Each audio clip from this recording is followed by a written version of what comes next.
সুপ্রিয় দর্শক, আপনারা দেখছেন এসপিএন বাংলা টিভি। দেখুন ও সাবস্ক্রাইব করুন এসপিএন বাংলা টিভি, দেশ ও মানুষের কথা বলে।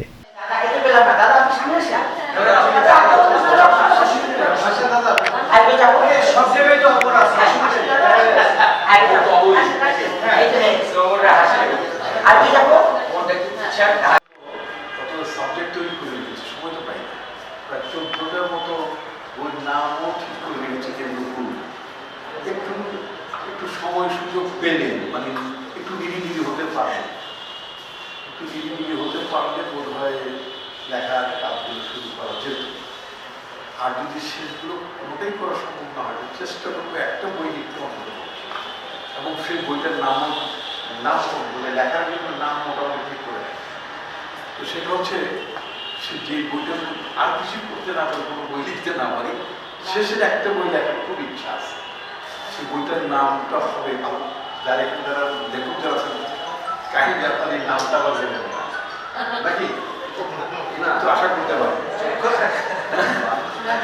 বইটার নামটা আমি লিখেছি, যদি কখনো করতে হয় সেটা নাম হবে 16 আনাই নিচে। বইটার নামটা হবে 16 আনাই নিচে। 16 আনাই নিচে।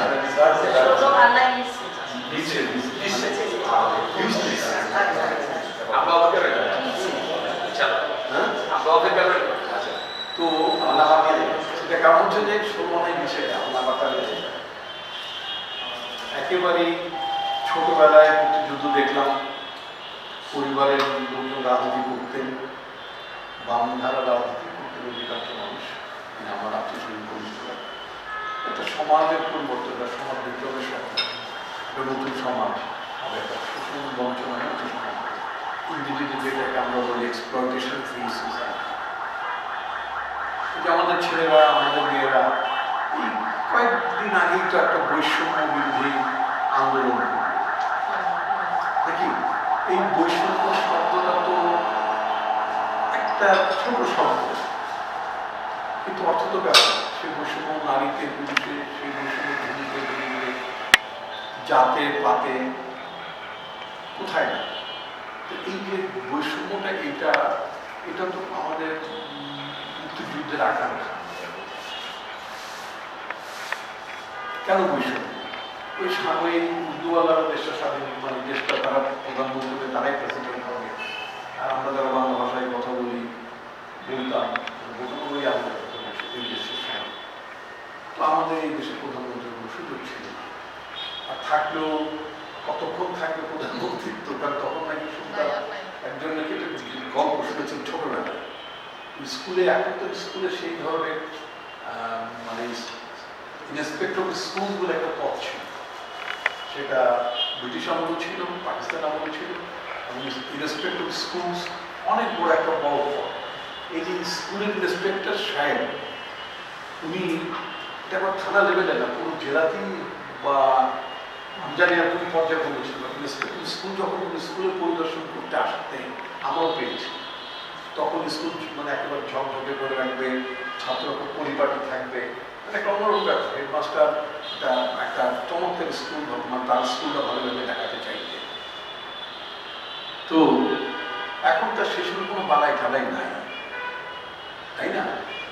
তো সেখানে এক ছাত্রকে ইন্সপেক্টর সাহেব জিজ্ঞেস করেছিলেন, বলো তো প্রধানমন্ত্রীর নাম কি? ছাত্রকে উত্তর দিয়েছিল, স্যার সকালবেলা প্রধানমন্ত্রী বলবো না, বিকেলবেলা একটা বলবো।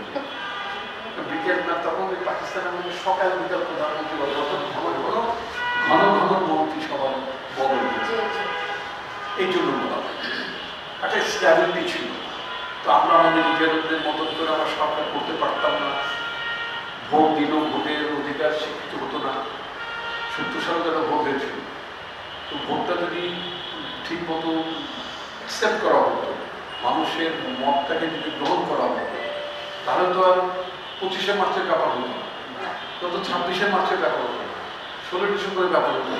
পৃথিবীর বহু দেশ ফেডারেল কাঠামোর মধ্যে তারা তাদের রাষ্ট্র চলে, তো এটাও চলতে পারতো। সব জায়গায় আছে, আপনাকে না রেওয়াজ করলে দেওয়া যাবে না।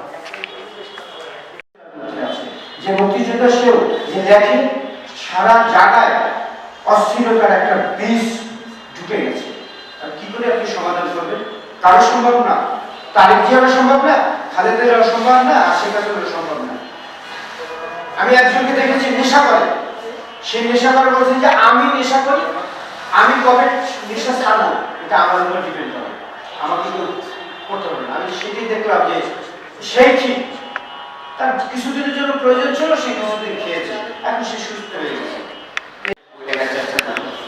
কিন্তু আমাদের এই বইগুলো যদি পাঠকে পড়ে তাহলে আমাদের লেখা সার্থক, না পড়লে তো আমাদের লেখাটাই বিপরীত। আমরা যখন ছোট সময় 9-10 পড়তাম, তখন বড় বড় লেখাকে বই পড়তাম, রাতে হারিকেন ধরে একটা বই পড়তাম। আমার এখন মনে আছে আমি একটা বই পড়তে গিয়ে রাস্তা আটকানো যাবে না ভাইয়া, রাস্তা থেকে উঠে বসতে হবে। গোপাল বসাকের বইটা ছিল ইটের বেরো, কত হারিকেনের তেল বলে বইটা পড়ার পড়তে পড়তে যে হারিকেনের তেল শেষ হয়েছে আবার বসে আদা দেওয়ার পরে বাবা আমাদের 1 ঘন্টা আদা দিচ্ছে, একবার গোল করে আর আধা ঘন্টা পড়েছে যে এই যে বই পড়ার জন্য পাগল হতে হবে। আমরা বই বলতে পড়তে না বলি তাহলে তো আমরা শিখতে পারবো। আর ওই বই পড়ার কাজে শিখেছি বা কিছু লেখার চেষ্টা করি। আজকে আমাদের গুণীজনা আসেন, ওনারা আলোচনা করবেন। তো আমরা যারা পাঠক আছি আমরা চেষ্টা করবো একজন লেখকের বই পড়ার জন্য, পড়লে উৎসাহিত হবে এবং আরো লেখার চেষ্টা করবে। সবার প্রতি কৃতজ্ঞতা প্রকাশ করে এবং অমরতার প্রতি আমি কৃতজ্ঞতা জানাই, উনি আমাকে সবসময় ডাকে এবং সামনে আনার চেষ্টা করে। সবাই ভালো থাকবেন, সুস্থ থাকবেন, সবার জন্য শুভকামনা রইল। আসসালামু আলাইকুম। মাধ্যমের বিস্তার, রাজনৈতিক, সামাজিক পরিবর্তন, অর্থনৈতিক বৈষম্য, পরিবেশগত সংকট, মূল্যবোধের পরিবর্তন সবকিছু মিলিয়ে আমাদের সমাজ আজ এক নতুন বাস্তবতার মুখোমুখি। এই বাস্তবতা শুধু উপলব্ধি করা নয়, তার অন্তর্নিহিত সত্তাকে তুলে ধরে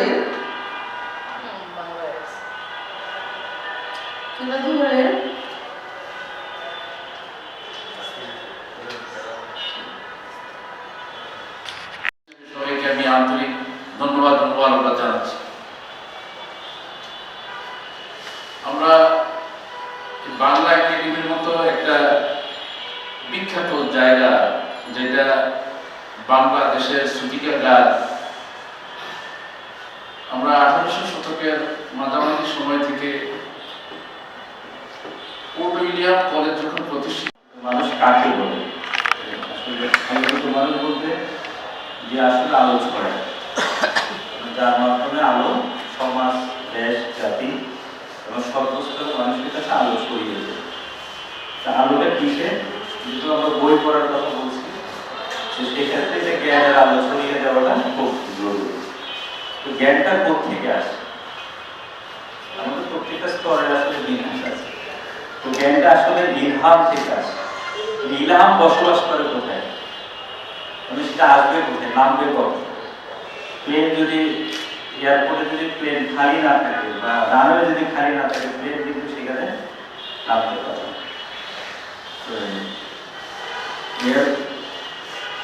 এয়ারপোর্ট যদি খালি থাকে, প্লেন তার সঠিক সময় সঠিক জায়গায় সে নামতে পারে। জ্ঞান এমন একটা জিনিস, ইলহাম একটা জিনিস, জ্ঞান এলাম আপনার কাছে নামবে। কখন নামবে? যখন আপনি জ্ঞানের বা ইলহামের উপযুক্ত হয়। আপনার ব্রেনটা খালি থাকবে, আপনার জ্ঞান এলাম আসে কোথায়? আমাদের যেটা ব্রেনে আসে বা মস্তিষ্কে আসে, মানুষের ভিতরে আসে, সেই সম্বন্ধের জায়গাটা আসলে আমাদের অনেক ওপেন করাটা খুব জরুরি। বর্তমান সমাজে আমরা দেখতে পাচ্ছি অনেক মানুষ সারাদিন দৌড় ছুটছে। কোথায় ছুটছেন? তুমি কিসের পিছনে দৌড়াচ্ছেন এবং কেন দৌড়াচ্ছেন? আমরা ভাব করে আমরা অনেক কিছু জানি না। এটা আসলে সেটা আপনারা মন প্রাণ ঢেলে বুঝেন বা শুনেন, আমরা অনেকেই জানি আমরা কিসের পিছনে দৌড়াচ্ছি আর দৌড়লে আবার কি হবে, এটা রিটার্নটা কি, একটা টেক রেজাল্ট কি, রেজাল্ট কি। আমরা মনে করছি এটাকে বেসিক, যে আমি সিরিয়াস বা আমার ভবিষ্যৎ, তো আসলে এটা আমি যদি আরেকটু লিখে যাই, সৌরজগৎ চিন্তা করেন, বিশাল সৌরজগতের একটা অংশ বা ছোট একটা জিনিস আমাদের পৃথিবীর কতটুকু অংশ, চুল পরিমাণ, যেখানে যারা পরিমাণ, তো সেই যারা পরিমাণ অংশ সৌরজগতে বসবাস করে পৃথিবীর, আর সেই পৃথিবীর একটা অংশ হচ্ছে আমি বা আমরা সবাই, আমরা যারা মানুষ হিসাবে দুনিয়াতে আবির্ভাব হয়েছে। আমরা কি বুঝি আসলে আমাদের ক্ষমতা বল কতটুকু? আমরা অনেকে এখন লিডারশিপ করি বা রাজনীতি করি, রাজনীতি কি লক্ষ্য করি, লিডারশিপ কি করে আমরা এটি নিজেরা জানি।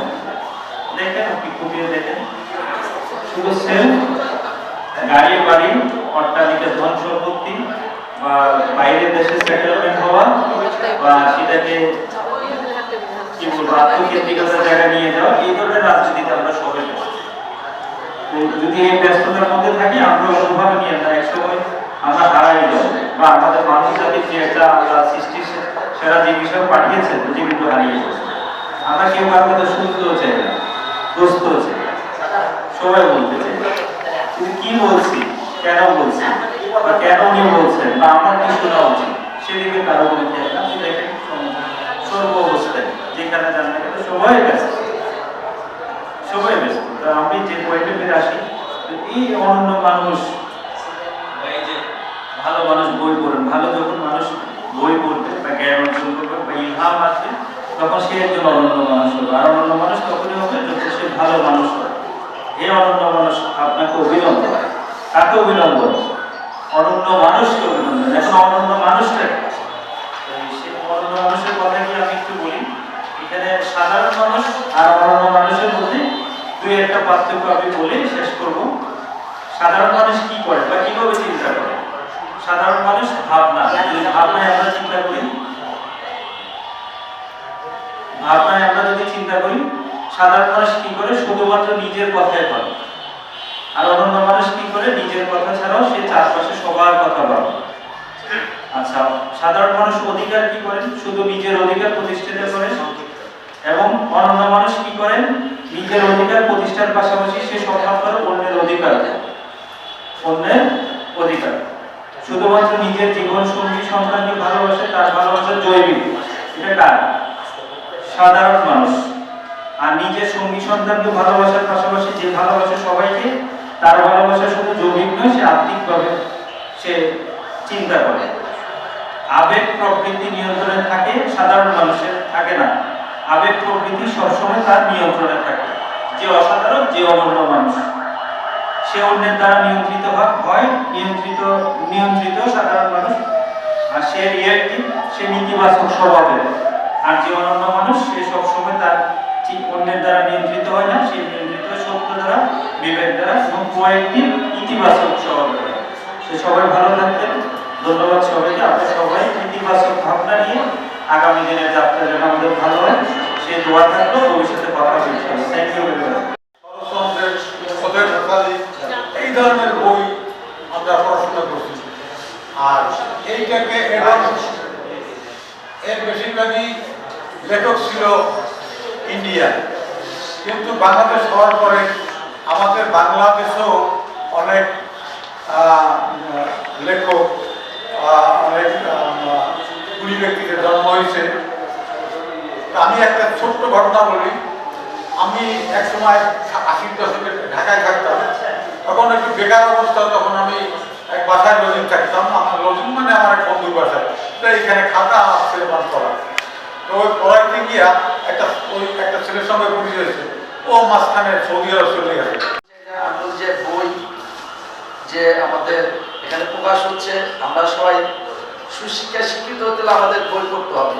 গল্পের বই, পাঠ্য বই পড়ে আসছি, গল্পের বই, সব ধরনের বই পড়তে হবে।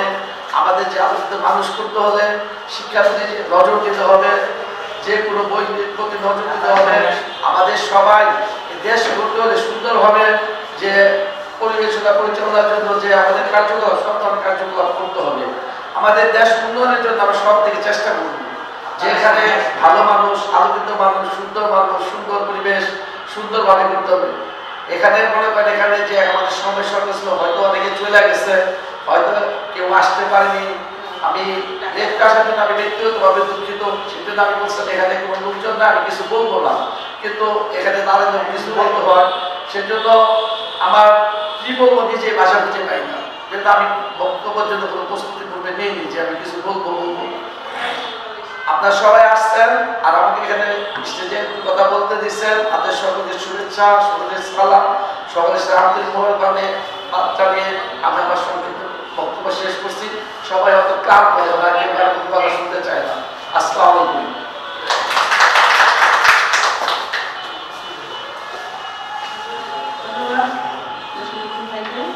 এখন বক্তব্য রাখবেন অভিমুখ চন্দ্র মন্ডল ভাই, অভিমুখ প্রফেসর বক্তব্য দিলেন।